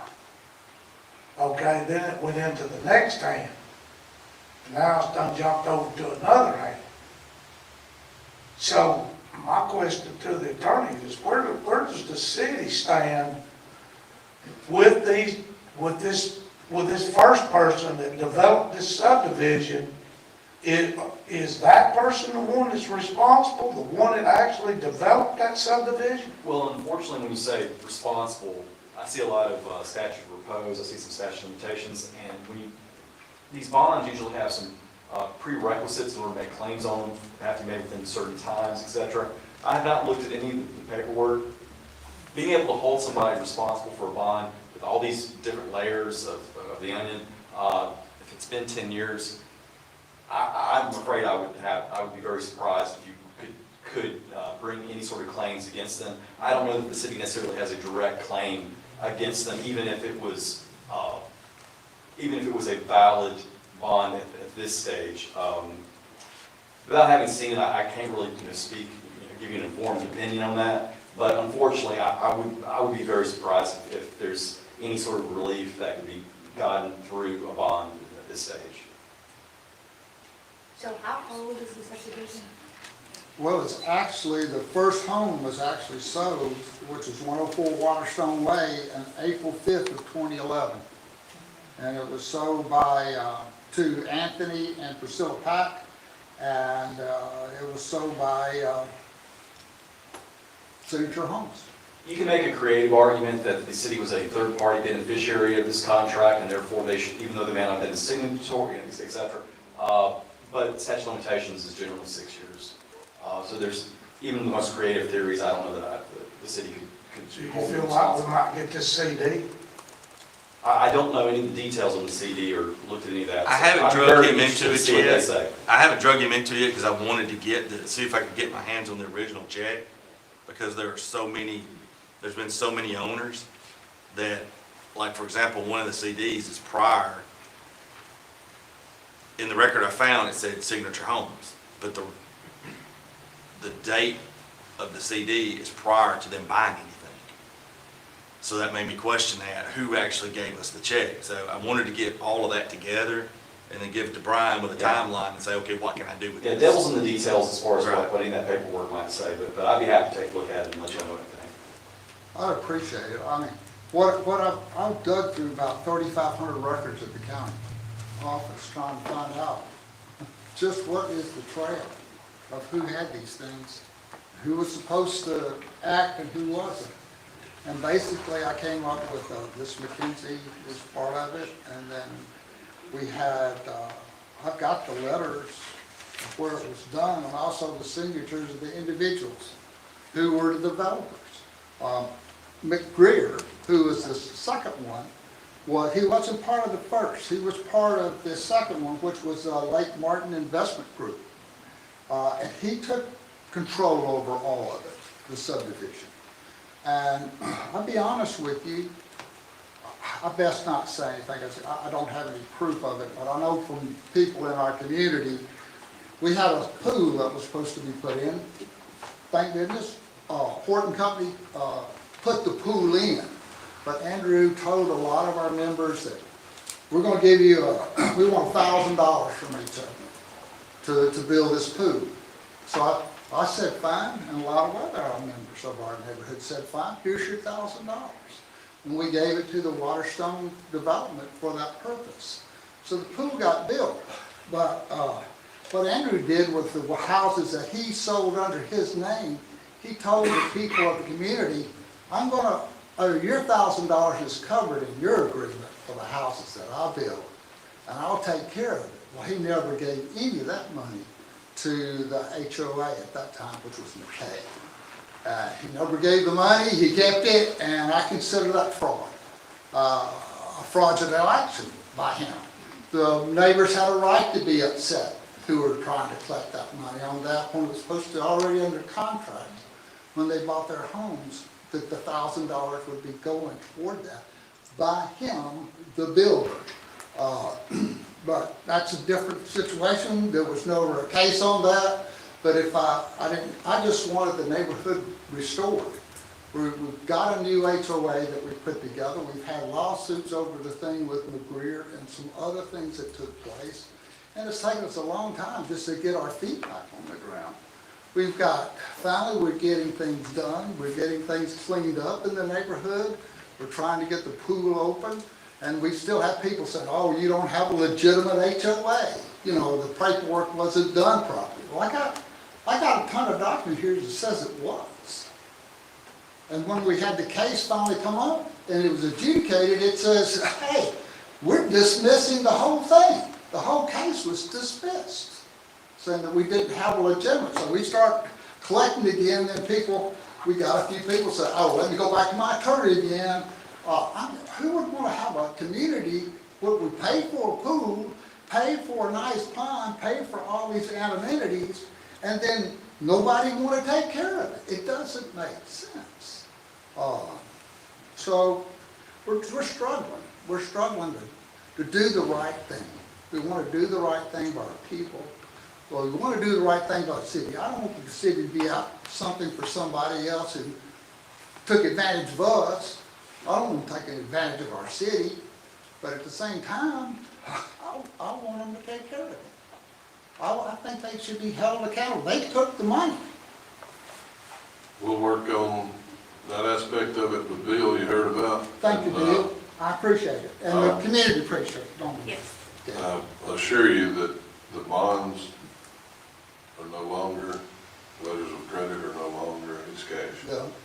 That's something that we felt strongly, this council supported me in that endeavor, and we have been asked to challenge that and change that, but No, absolutely not. I say stand firm and let's move this thing in the right direction. You're doing the right thing. there. And the council, city council's doing the right thing, and I appreciate it. For somebody who's experienced the problem of having it, I can personally say that you're on the right way of doing it, and I appreciate what the city's done. If you can help us in any way, I'd be greatly appreciated. That's all. We certainly will. All right, thank you, sir. Thank you. Have a good night. All right, Terry Cobb, here with us? Yes, sir. Come forward. Good evening, Mr. Mayor, City Council, and City Clerk. My name is Terry Cobb, better known as TC is what everybody calls me. I'm employed with Vulcan Materials. I've been there 28 years. I've been at the Calera facility on Highway 84 for 18. And I've been in the Kiwanis Club since that long. I'm doing my first term as the president of the Calera Kiwanis Club. And if you're not real familiar with the Kiwanis Club, we raise money and we have funds that goes directly to our city schools. Some of our members of our club is Timberline, Central State Bank, State Farm, Mississippi Lime, Quick Creek, which is better known as Argos, ICC Incorporated, and Vulcan Materials. Some of the benefits that we do, that we've helped our schools in different ways. We've had coat drives, we've had shoe drives, we've given scholarships, we do angel tree Christmas gifts, and we sponsor the Special Olympics. But as I don't know if you know it or not, but back during COVID, the Kiwanis Club lost the biggest fundraiser that we had. And what we had done for several years is that during Thomas the Train, here at the heart of Dixie Railroad, every year when they came, Vulcan invested in a concession trailer, and it was made by Vulcan, donated by Vulcan. Vulcan still has it. But we sold barbecue, concessions during these rides, and we made it known to our customers that every bit of the money went back to the Calera City Schools, and it did. But when COVID hit, Thomas couldn't come, so that knocked that out.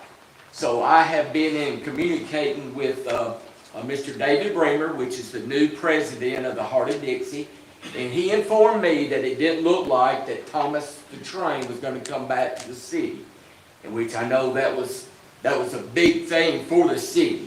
And it was a big thing for the Kiwanis because that's where we raised our money.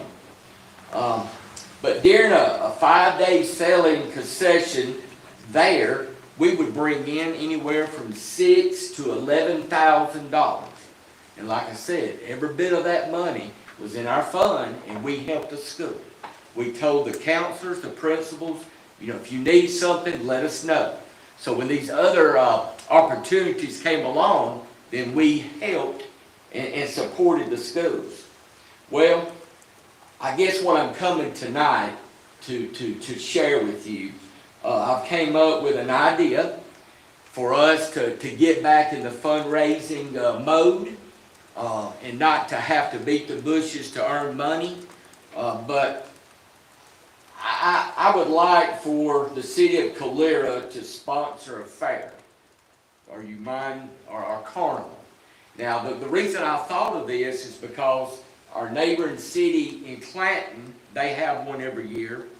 Columbiana, Kiwanis, they sponsor one every year. So I just kind of kicked it around. I contacted this company, which they're kind of a local company. They're out of Andalusia. And so I kind of went to our city, our Kiwanis meeting, last meeting, suggested it to them. They thought it was a good idea. I said, but now before we can do anything, I've got to get the city on board and the council on board, and there's going to be a lot involved. And so that's where I'm at tonight. It can't be even thought about for 2025. But if we can organize it and get it to where everyone votes and we say it's a go, then we possibly can schedule it for 2026. Then going forward from there, we would stay on a schedule. You know, I've got just some general information when I contacted this company, but you know, I didn't get into detail because for the simple reason that, you know, I cannot step over my boundaries. I got to come to you guys. So would you like for me just to share the information that I know? Would that be helpful? Sure. Okay. But like I said, it would take a lot of planning. The company is the James Gain Amusements out of Andalusia, Alabama. The fair runs from a Tuesday evening to a Saturday evening. They would furnish all the insurance documents. We would be responsible, and what I mean I mean the Kiwanis or our companies that entails the ownership of the club. We would need to furnish the permits. I know that, you know, the city, we would have to have the permits. We would have to furnish them a water supply, trash dumpsters, porta johns, and they would need a space of 1,000 foot by 1,000 foot to set it up. And the main thing is, throughout the intake gross of their profit, the Kiwanis would be produced and be given 20% of the total funds that they take in. Now, you know, I remember years ago that there was a small carnival set up beside the intermediate school here on 31. I remember that, but since then I don't remember anything happening like this in the city. But it'll do a couple things. It'll be some good, clean entertainment for families and their children during this week. And the thing about it is a portion of the money that is spent is going to go right back to the schools in the city. So I don't know from here. I've told you everything that I know. I guess I'm just asking for help and response that the city, and I have a vision. There at one time they wanted to dissolve our club because it's hard to get people involved. It's hard to get people to come to the meetings. But I have a vision to grow our Kiwanis in Calera.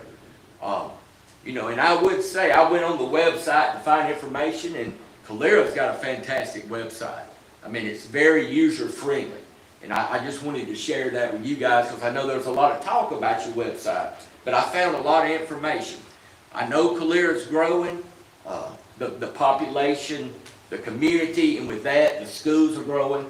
And you got some unfortunate children in these schools, and we want to provide for them. We want to be a club that when we have children that is in need, then we have the funds to supply.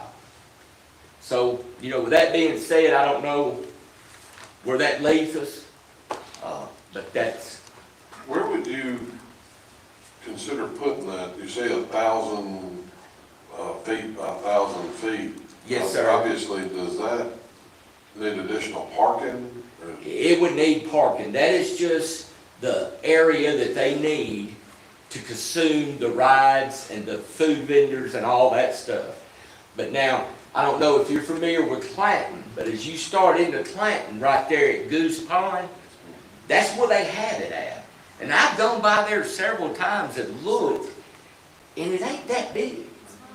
But I have talked with some of my friends and some of the Kiwanis people, and they had mentioned maybe Oliver Park, that there would be enough space there and additional parking for it. And I know with a thing like this, it's going to take a lot of work. It's going to take a lot of responsibility that we need to cross our T's and dot our I's. But now we've got some people in the Kiwanis that we're in at 110%. And we have our companies that's backing us. So. Excuse me, Mayor, can I add a point to this? On Main Street, we have actually looked into having a carnival and an affair. We have one as TV announced kind of for this fall. So we would love if the city council and the mayor is okay with it to work with the Kiwanis to help him have this fruition with the city and Main Street and all of us work together. Because this is something we have previously talked about on the Main Street side, looking into, and I've called actually a company as well about the carnival and was gathering the information. We were in the gathering of information stages. So if we could work together, I think that would be a great opportunity. I think that location is key. Yes. You know, It really is, yes, sir. obviously, we have parks, and we have parking lots that are attached to Oliver Park and Oliver Park. I would think that we need to take a look and find the best suited place. I know that Mr. Lumpkin has property north of the interstate that's wide open. I Yes, don't know if we're looking for pavement or if you're looking for dirt. No, grass, what? the one in Clanton is actually just dirt. It's a field. Now, they have a little road there that they paved, but there was nothing on that road. It was all on a dirt, gravel area. You know, my mind says go big. You know, if we really want to do it, you're going to take several months to plan it. Yes, sir, most definitely. To go in the biggest area and the hottest spot we can go in, and it may be up on the 31 area and 65. Yes, sir. Well, I wouldn't mind contacting Mr. Lumpkin, you know, if I need to, but, you know, a lot of his property, though, it looks like it may be undeveloped. And so the only problem I would see that may cause us an issue would be the water supply. Because I guess they need water to function, you know, to the food trailers, and, I mean, they have campers, you know, they stay there all week. So they would need a supply of water, you know, to run the amusement. We have, you know, the city has its own water system and water department, so. You know, Yes, sir. Maybe we can all put our heads together to build. Hilliard can help you if you're strategically looking for a place, and you can find out if we have utilities there. Yes, sir. I know power's another big thing, you know, but I think they generate there. Yes, sir. He didn't mention any type of power. Okay. And like I said, this was just a small, you know, conversation. I needed to know, you know, what they needed, what it consists of, before you know, but I knew I needed to come here and try to get you guys on board and let's make it happen. Because it's going to benefit Calera more ways than one. I feel like. I think we've got, at the park, where our new parking lot is, we've got 7 camping facilities there now. I know we did that when we built that parking lot behind the new fire station, so. Yeah. I think finding out wherever we have space, and what space was beneficial, you know, you don't want to be off the beaten path, you want to be somewhere. Yes, so you don't want to be somewhere where they get lost trying to get there. That's right. You know. And I think it's a good idea if they work with Main Street to help them. I totally would encourage Yeah. those two entities to work I together. know. And like I From what said, I we hear. work with, you know, obviously, Seth's not here this evening, but working with Seth and Parks and all of us together, I think would be great for our community as a whole. You have our commitment from the utilities, the public works, park and rec. We'll try to make this. So we've got my next meeting, I called it for the 22nd of this month at 12. We usually try to meet for lunch at Bertoloni's. So I guess my question is, can I present to the Kiwanis that we're going to put a plan in together? We're interested. We're interested, and we're going to try to make it work. And so do I need to come back at the next council meeting, or just you tell me what our next step is? I'll get your contact information. Okay. Share mine with you. Our mutual friend Alan brought in. Y'all handle Yeah, all that? I called him, he stood me up tonight, by I the know, way. yeah, I talked He about was it. coming with me. Well, I'm just gonna give this gentleman my card. You will, understand. And, but yeah, we're excited about it. I want this, club to grow. There's a lot, I made a list of 30 just around town companies, businesses that they can join and be a part of it.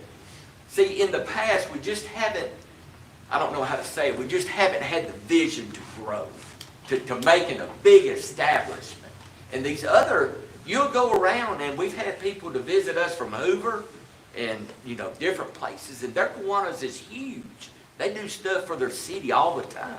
And that's what I've got a vision for. You know, it came to mind when Here's when what- Debbie was at the awards for the seniors at Calera High School over at the University of Montevallo. Our seniors were handed their scholarships. And we collectively had $4.2 or $3 billion in scholarships that were given to our kids, our school children. Yes, sir. That are graduating from various different walks of life and colleges. Anyway, the Kiwanis would be another good. Yes, sir. We have given scholarships in the past, but it's just kind of, we kind of hadn't got back in the swing of things, and our funds hadn't been there like they've been being, because once we have this fundraiser, that will take us, you know, to do everything we can do. That's what it's about. You Yes, know, sir. I know that y'all used to do that, because I remember years ago. Yes, you know, sir. Somebody from Calera High School getting the Kiwanis scholarship. That's good stuff, and we heard it, we just participated in that last week. So I got we look forward to some good coming out of this. you. Yes, sir. Well, I appreciate the time, and like I said, we're gonna be planning, and these people can get with me, and we can start, and hope it'll be a great success. That's our vision. Far as other areas, Councilmember Cost, isn't phase 2, won't we be clearing off more, areas off 17th Street? We got the area already cleaned. Oh, do we? All of that area is clean that we own, so Would that be a viable location as well? if we got the footage, that it takes for him to do. You know, we were talking about Terry right here below the new pavilion. Yes, sir. 17th, from there to Hardy's in that area. Yes, sir. There's a couple of blocks. Yes, sir. That's, you know, obviously Main Street's gonna get with them and show them that area. That's a great area, but Yep. I don't know if it'll be ready for year one, you know, if you're wanting to do this. I But think like I we've got a said, lot of it'll have to be things do. We may be- scheduled with them, and if we can't get it all ready, then, you know, the scheduling time, we can put that further for us. It's a gravel area Yes, sir. right now. Well, that area of planting is gravel versus just dirt, so it would work. Take a look at that. Dennis. Mayor, I was gonna mention that whether downtown or up the road with Mr. Lumpkin, we'd love to assist you, and make sure that it is as big as you'd like it to be and what the citizens of Calera Yes, sir. want and deserve. Yes, So sir. we're committed to helping. Thank you very much. I think you'll be successful, will be successful. Yes, sir. Thank you for bringing that. All right, public comments, I think we only had one. Jennifer, your son back in there. We talked about your, project. We talked about that prior to the meeting.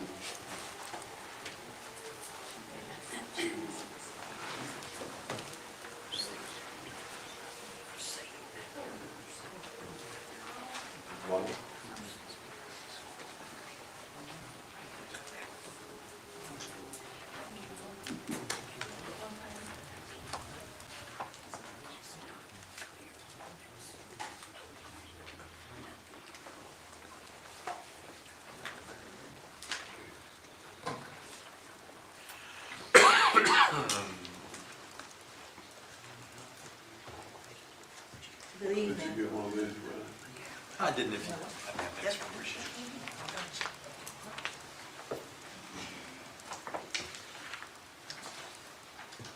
it. Good evening, Mayor Graham and City Council members. It has come to my attention today that there is a reconsideration by the mayor and certain city council members regarding the sale of the property previously discussed with Kensington Place, Calera HOA. I would like to respectfully express my concern and disappointment as I have requested this property on multiple occasions. Each time I was advised, most notably by Mayor Graham, that the city would proceed the sale for the agreed amount. On December the 16th, 2024, council meeting, we discussed additional potential concessions to be included in the agreement. Since then, I have awaited clarification, only to learn today that the city may now prefer to retain the property for potential further use as a storm shelter. I wish to remind the mayor and the city council members that I communicated clearly both prior to and during the December 16th meeting that Kensington Place, Calera HOA intends to incorporate a storm shelter and other community accessible amenities as part of the development of this land. These plans have not changed. This change in position is not only unacceptable, but reflects a reversal of what has been both a verbal and documented understanding. I ask that our organization be treated with the same respect and fairness that we have consistently extended throughout this process.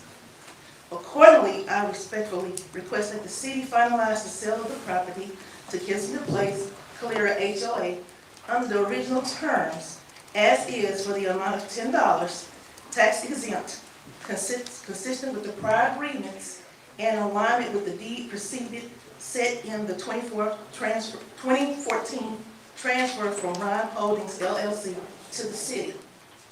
We remain committed to developing this land for community benefit, including a storm shelter, public park, dog park, walking trail, and additional HOA amenities, and to work in collaboratively with the city to see the project through. Thank you for your attention to this matter. Sincerely, Jennifer Flenoy. At this time, I'm going to ask you all to do a resolution for this property. One of the reasons why is because I've been here several times. We discussed this prior to when our attorney had his moment and during our work session, so. Okay. And also, I had a discussion with your attorney today, and we had a very productive discussion about it, and I think that we had a very productive discussion during work session. The only thing that I guess I would point out, Mayor, if you'll recognize me long enough, is you cannot have a verbal agreement for any sort of transfer of land. We've got something called the statute of frauds that says that can't happen. And there's also very technical requirements of what is an enforceable agreement with a city that we have not met yet. I think that what we have now is moving toward what we would hope would be an agreement, but there are some terms I need to work out with your attorney, and I'm happy to do that, and I think I've got direction from the city that they want us to move forward with that. So I see this as being a little standoffish, but I'm here to tell you that I think that we're going in the direction you want us to. That's not what I heard earlier. And see, that's the problem I have with the whole back and forth. Who did you hear from earlier? I got that email, I got an email from him earlier, but that's the email I sent back to him from February 5th of 2025. I've actually, and since then, each month an update until a couple of weeks ago. I had let my attorney handle that. And at this point, he sent an email this morning or this afternoon requesting more information, which I had already presented to him. If that was the problem, he could have easily sent that to my attorney, the HOA attorney, and to me to let me know that you all had thought that y'all want to retain this property for that. As of now, since I've been away from my computer, so I haven't checked my emails, or I haven't spoken to my attorney since I left home at 4:30, y'all have made the decision to give or transfer the property as requested before. Because right now, I was here 3 times last year, and then a year before, and even when 2020, when I requested it. If I would have known that the verbal agreement that you gave me was not legal, then we should have put it in writing. And I requested that. So going forward, if we are going to go ahead and do it, I appreciate it. Thank you. Let's go forward and let the attorneys work it out. That's what I'm saying now. Because at this point, it wasn't like that before 4 o'clock. And I would just say that we had an exchange back in February, and I think at that point I said, I don't know that we have all the information. And you did send some documents, including what was an offer letter basically saying, hey, council, can you approve this? But my response was, you said that we had an agreement going back 5 years, and so I asked, where's that agreement? Actually, the agreement was recently, the last time I was here is in December. I would love to have And that. we walked out together and was talking. Well, Okay, my bottom line is, you had mentioned an agreement along with an offer, and I asked you if you would send that to me, then we just kind of went radio silent for a couple of months. But all that's up water under the bridge. My directive is to, move this thing forward, and I'm talking with your attorney, I'm gonna talk to him first thing in the morning, so I think we can start moving something together, pulling something together that we might be able to get to council here just in the next couple of weeks. I think, and just to tell you straightforward from here, this council wants to see a conceptual plan. Okay. We've talked about it. Right. And we've told you we wanted to know we've asked you what you wanted to do. You've listed a few things that you planned on doing. We want to see a conceptual plan because that's going to be a part of some of the covenants that we place on the property. And there's nothing unreasonable with this council asking what your plans are. So, And there's going to be an issue with... that's an easy thing for you. You can, sketch up, have somebody sketch up, and your homeowner association agrees to They've already agreed to. conceptual plan, present that to us. I haven't personally seen anything. That's what I've been waiting on. Well, I had to give it to you in order for a transition of land to be done. For us to get on the covenants, basically the city's going to say, you can have this, but you have to use it for ABC reasons. Well, they just have to make sure that they articulate that in whatever deed we have. But Mayor, I would ask you to point out again your very good point about any sort of study as far as the waterway, as far as what can be built and where it can be built with the creek We already itself. have that. If you already have it, wonderful. I would love to Share it. We'll get all this together and put it to the council. Share the Well, that's plan the with thing, us. sharing it with you, and that's not a problem, but that's what I said before. If that's what you needed before, it could have been easily done. Here we are, 2025. So now you want to see the plans, you want to see the documents and everything, where the developer has actually been out, where the flood plans are done. All I needed from last year was for this property to be put in our Kensington place for this to be started. Just to let you all know, that I even said it before, this will be grant money. It'll be public and also HOA, where we actually have to go in with a loan or possibly a full grant. That should have been done last year. Jennifer, this is the first time that I've seen that the HOA intends to put a storm shelter up there. No, it's That's not. good, if y'all planning on putting that storm shelter in. No, it's not, but This is the first time I said it in December. Go back and look at the. Here it is in writing now that y'all will put that storm shelter in, so I think it's a great thing for the city that y'all want to step up and put the storm shelter that we wanted to save the 5 acres for, so I Yes. just think it's just a matter of a little bit of literature Well, here. I didn't know you needed that because most Make of it the happen. homeowners know. Yeah, and again, at the end of the day, I can't just go off and do whatever, I want. I have to have my direction from my council to understand what they want. I got my direction, so we're going to roll with this. Okay, Yeah. thank you. So, Maya, I know you wanted to say something.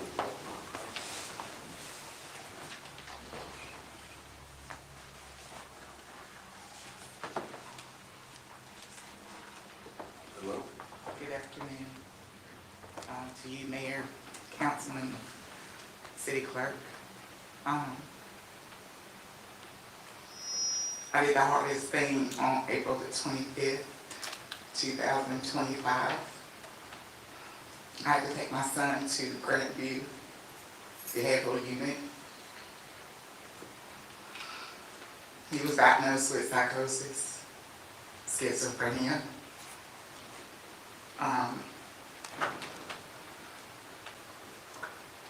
Andrew got into synthetic weed here in Calera. There's alcohol being sold to underage kids. I come before you all because mental health is real. We are a working family. We love our children. We instill in them to be productive citizens. But unfortunately, he has got hold of something that we're not sure if he's not able to come back from. Right now, I have to, or my husband and I, we both have to do a petition. Not sure if he's going to be property of the state, but I'm coming as an advocate for Andrew Vines. Not just for him, but I'm coming for the youth. Our kids are being affected by these items that are placed at these gas stations, and it is in our view. It is right there, put in their face as if though they're being targeted. And I don't want what has happened to Andrew. I don't want it to happen to nobody else. Andrew's 20 years old, and a lot of decisions that we're having to make, we're very limited because he is 20. But right now, Andrew is not in his right mind to make decisions. So it's kind of like I'm fighting for my child. I don't know what to do. And when I ask for resources,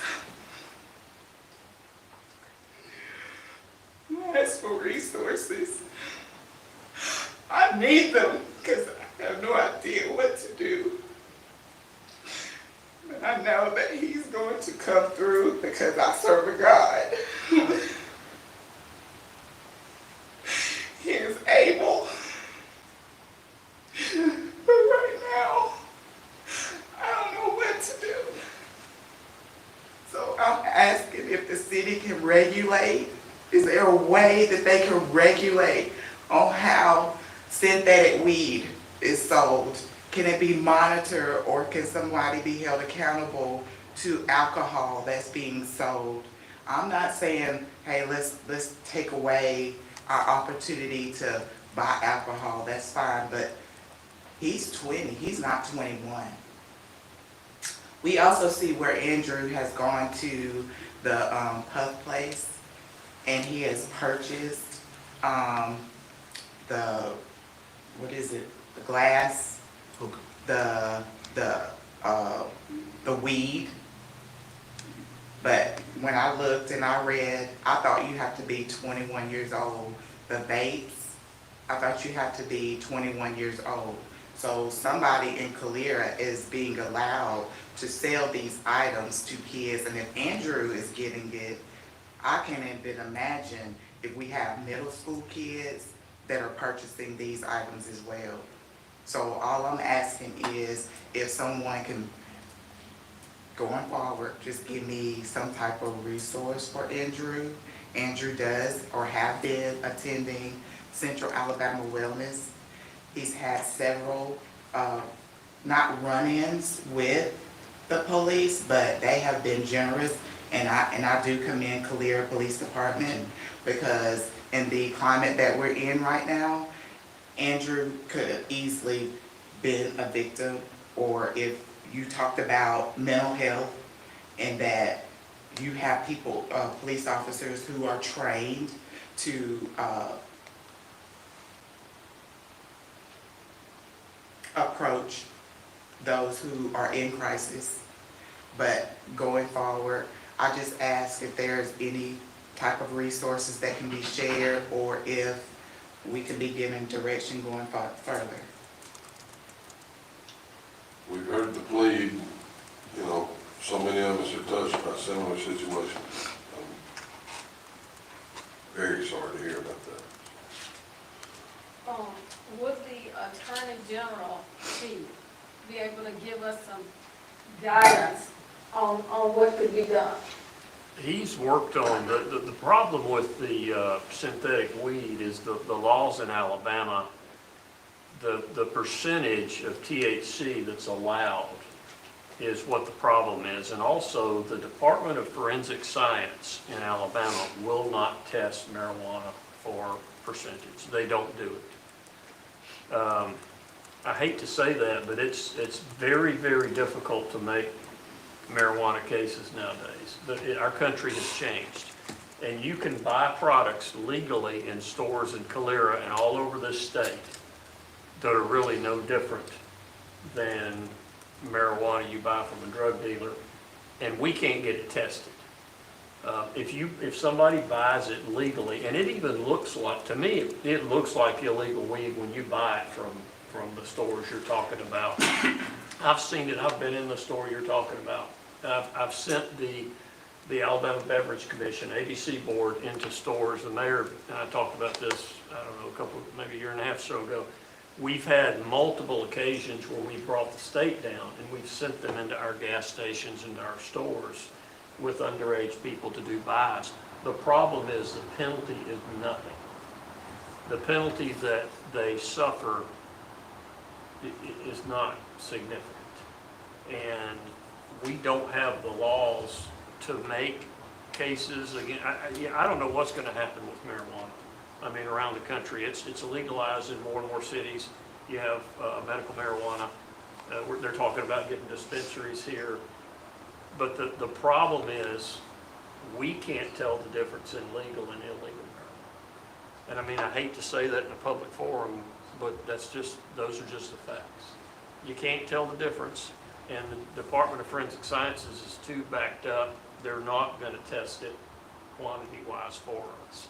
Who regulates how, and I know that I can't go to every convenience store and tell them to remove these items, but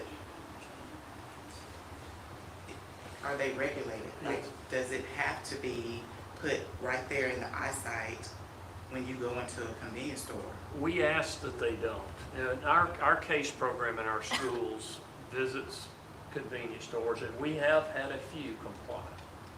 Others, I've been in these, the one you're talking about, and others myself. Others do not choose to comply, and the State Alcohol Beverage Commission is the one that regulates that, the sale of those products and how they're displayed. And like I said, we have brought them to Calera. I've had complaints on a number of occasions. I can't share the number of times that we've seen our children in this city that have had reactions to edibles, gummies. That's a huge problem that we see. But also the synthetic, some of the synthetic marijuana is made in China, and it's my understanding they make it in the same areas where they manufacture insecticides. And you don't know what you're getting. It's the same thing they used to call spice years ago, or bath salts. And listen, kids are going to try anything. I noticed the state just passed a law against the nitrous oxide, which is fine. But I think I think what you're talking about is a much greater problem. And I agree with what you're saying 100% about it permanently affecting people's mental health. The problem is there's a powerful, powerful lobby with a lot of money that's on the side of legalizing marijuana and selling these products. It's very, very lucrative. And a lot of these products that you see, the vapes and that sort of thing, the tobacco companies have gotten behind it, and they have just got unbelievable power, lobbying power. With the federal government, with the state government, money talks, and there's powerful businesses that are behind these products that are being sold. Aren't some of these items aren't they able to get them on the internet as well? Oh yeah, most any of that you can get on the internet as well, and they ask you your age, you put your date of birth in. Just about everything you see at these stores you can get on the internet as well. It causes us enormous problems, and I can't share statistics on times that we respond to our schools with kids that are having reactions to some of the products that they've bought underage, but products that are legal and sold in the stores. And I 100% believe that it affects mental health long term. But that's what we see. And some of the products that are not supposed to be have a dependency, I think they do have a psychological dependency. There's a difference in a physical dependency and psychological dependency, but I think a psychological dependency on a substance is just as powerful. All that I know is Andrew has not been the same. Again, he was diagnosed with psychosis and schizophrenia. Was there ever any diagnosis, and I'd like to talk to you both after the meeting, if you don't mind. Was there ever any diagnosis like that before, or only after? After. Only after? After, he was at Troy. Okay. Well, if y'all will stick around for a minute, let me talk to you privately. Thank you. That's all I have on my agenda.